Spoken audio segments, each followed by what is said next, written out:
you were taken advantage of, you believed in something that was said, you trusted, and when you did, the outcome wasn't what you thought, and of course that shock or that surprise has an effect.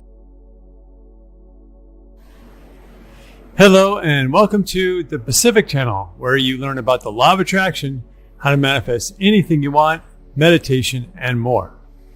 In this video, Dr. Joe Dispenza talks about how we must clear past negative events and memories, and how that's the main part of the work. He also discusses how we all have had negative events from the past where someone betrayed us, and how we must let those past events go if we're going to heal ourselves and live in a better future. He also talks about how past events affect our biology, our brains, and our minds. And he goes on to discuss survival mode versus opening your heart to new possibilities, and how stress hormones make us overly analytical. He also talks about how we are programmed to survive, but how that's not always good for us. He also gets into how the work is about becoming aware of when you falter and then choosing a different response. The work is to overcome our emotions. Without further delay, let's listen to Dr. Joe.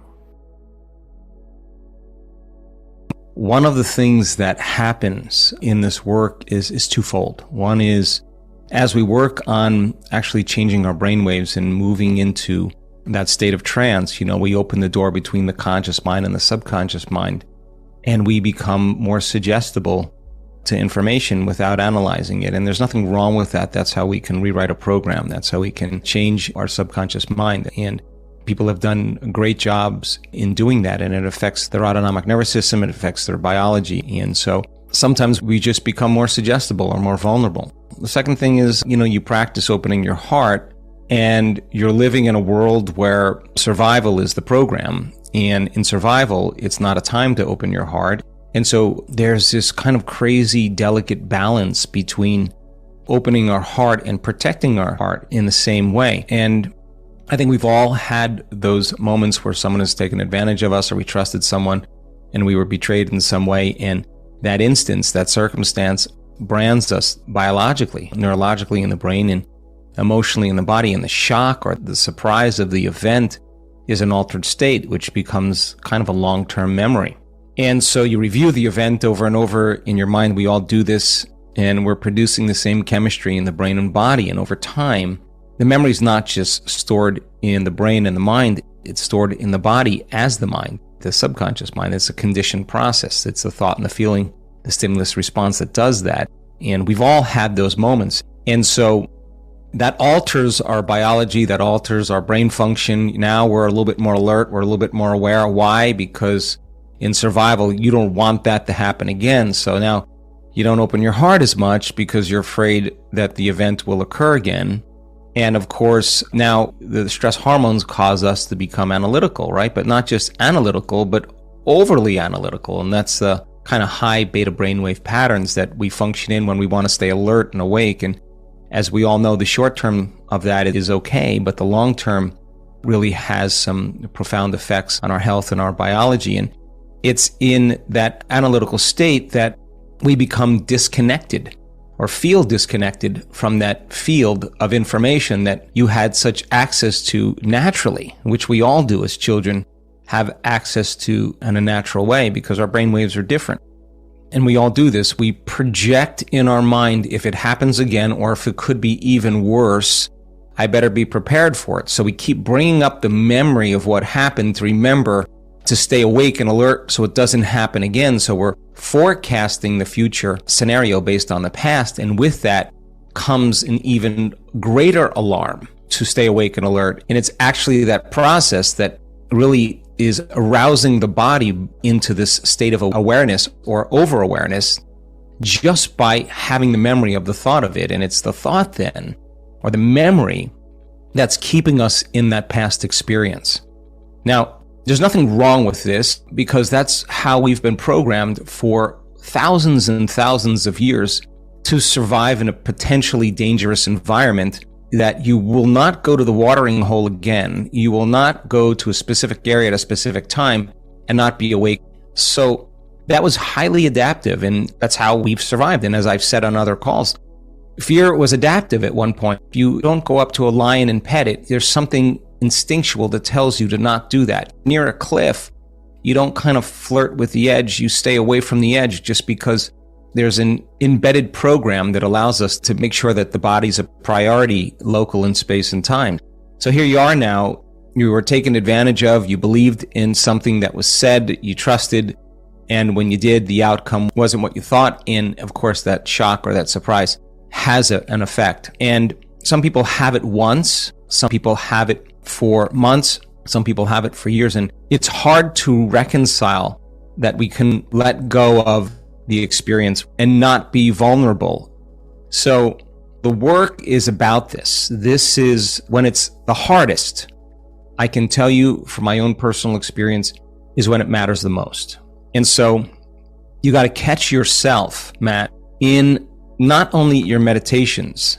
And by the way, as a side note, before I get into the meditation, there's nothing wrong with your analytical mind. I really enjoy my analytical mind. I like to weigh what I know against what I don't know. I like to review what I know and see if I can build a bigger model to create a better experience. I think that's the healthy thing to do.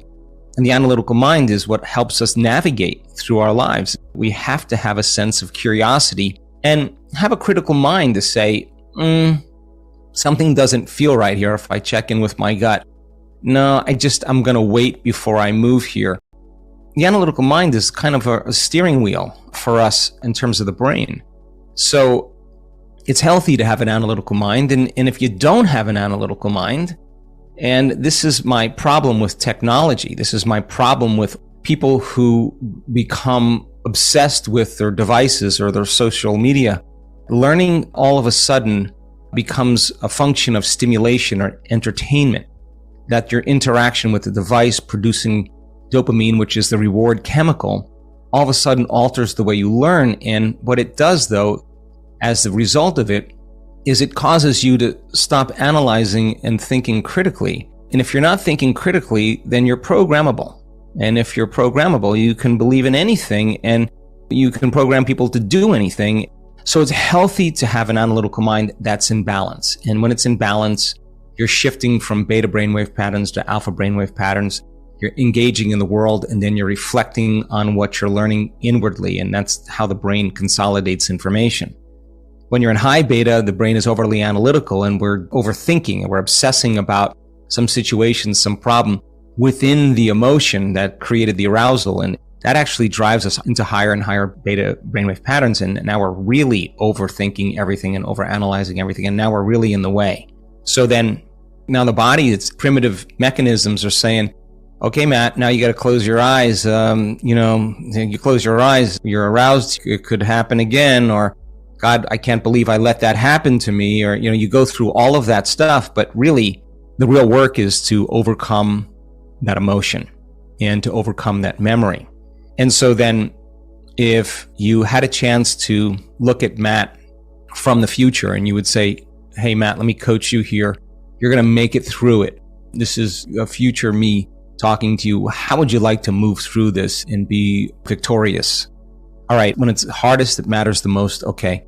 So what did I learn from the experience? I need to ask more questions. What do I learn from the experience? I need to check in to see if it's right for me. What did I learn from the experience? Well, take a moment, not during your meditations, but when you're in your think box and just thinking about it, write down the lesson you learned and review it enough times so that the lesson now becomes the teaching tool for you. And so then you can self-correct by rehearsing if a situation happened again, how you would actually make a different choice, how you would behave differently. That's so healthy.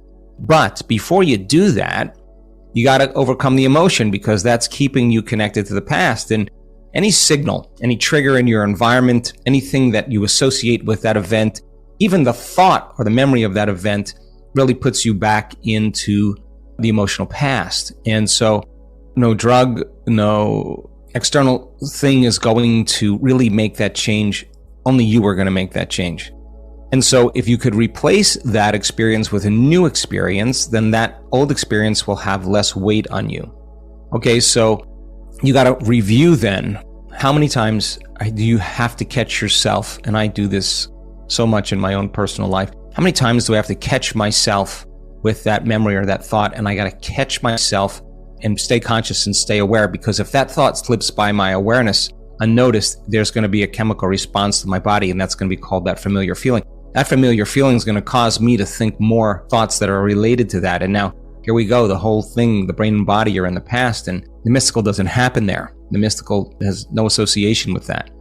So we want to get back to Matt as a new and improved version. He has to overcome the past and overcome the emotion. So then the idea of sitting in that emotion, in watching your body crave the thought that's going to produce the feeling, and be curious to see what's on the other side of it, to be curious to sit through that and go a little further than you would normally go. I think that is so victorious for the body, because you're taking it out of the known and you're bringing it into the unknown. And if you can catch yourself with the thoughts or the memories that are associated with it, if nerve cells that fire together wire together, nerve cells that no longer fire together no longer wire together, and that is a biological death, and it's uncomfortable to inhibit that stimulus and response. That's inhibition. And yet thousands of people do it in this work on a regular basis, and they become so worthy of their future because they're working on overcoming their past, that when they finally really get beyond it, and the mystical moment from that infinite intelligence within you is the gift of a greater experience that you could ever imagine, you will see that past as a great lesson, as wisdom. And so it's hard to lay down our defense and protective circuits in our brain that say, be prepared for the worst case scenario because it happened to you, you don't want it to happen again. Nothing wrong with that. You got to learn from your experience, and you got to know when it's healthy to trust and when it's healthy to be curious and to be analytical. So forgiving the person, forgiving yourself, forgiving the past is overcoming the emotion. That's exactly what it is. And by you working with the body and breaking the arousal mechanism that keeps it awake and alert, like rehab, you're detoxing in a way from that emotional state. You're going to have some cravings, and you just got to know that the body's craving that emotion because that's what gives it the arousal, gives it the wakefulness.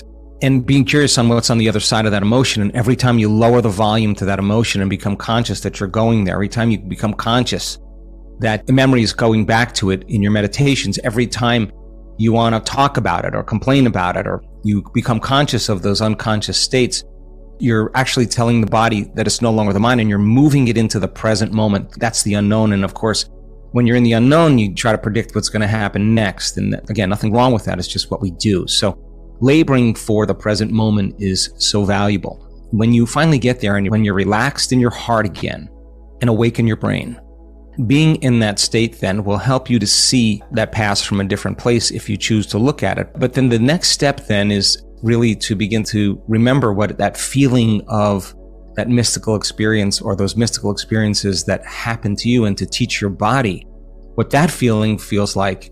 And this time fall more in love with the feeling than ever before, and to surrender to the possibility of what it would bring. It may not happen in 1 day, it may not happen in 2 days, it may not happen in 5 days, it may not happen in 10 days, but when you look back at your life, if you've overcome it, the guy you're going to fall in love with more than anything else is the guy that overcame that betrayal, that overcame that manipulation or whatever it was, the shock, the trauma, the crisis. And the future self who's in love with you is in love with the guy who overcame his past. That's how you become that future self. So it's the overcoming process that we've discovered in our research that actually is the becoming process. And so we all have those events, and it takes an enormous amount of energy, an enormous amount of awareness to master the moment. But if you keep mastering the moments, they add up. And so a sweet guy like you, Matt, who has an open heart, who trusts, and we've all done this, that is simple enough to really surrender the identity for a mystical experience. I just don't want you to have your identity at this point identify with that past. That's the challenge. The work that we do is identifying with a future that we haven't experienced with our senses yet, but it's alive in our mind. So alive that our brain has changed to look like it's happened. This work is about believing in the future and emotionally embracing it before it's made manifest to such a degree that the body in its objective state is believing it's living in that future in the present moment. And we're actually signaling new genes in new ways that change our biology to look like the body's changed. And the redundancy of that process over time, the stimulus and response, the thought and the feeling, begins to change our biology to look like it's already happened. And that's when we're no longer married to the past. Now we are, in a sense, married to the future. So practice the work, practice mastering the moment, catch yourself when you default. And if it's happening during the day, I do this so many times, excuse yourself from the day. Tune in, do a generating meditation, tune in, do a heart-centered meditation. Get back to that guy that you love. Get back to that guy where it was easy and simple. And don't use the fact that the past, that event, don't excuse yourself for not having the mystical because of that past event, because that will be the common excuse that you use. In a sense, learn the lesson. Take time to, if you had another opportunity, how you would do it differently. I used to do this with my kids all the time. And repeat it over and over again until the point where you want it to happen again, so that when it does, you can make a different choice. That, in a sense, would be up. So the work is to overcome our emotions of the past events and circumstances that left a negative feeling in our vibration. Because just the thought and memory of those negative events from the past bring us back into the past. The trick is to catch yourself when you find yourself thinking about negative events. Be aware of when it happens and then purposely choose to view it from your future self, your best self. As Dr.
Joe said, the key here is to forgive everyone from your past, forgive yourself, and even forgive the past.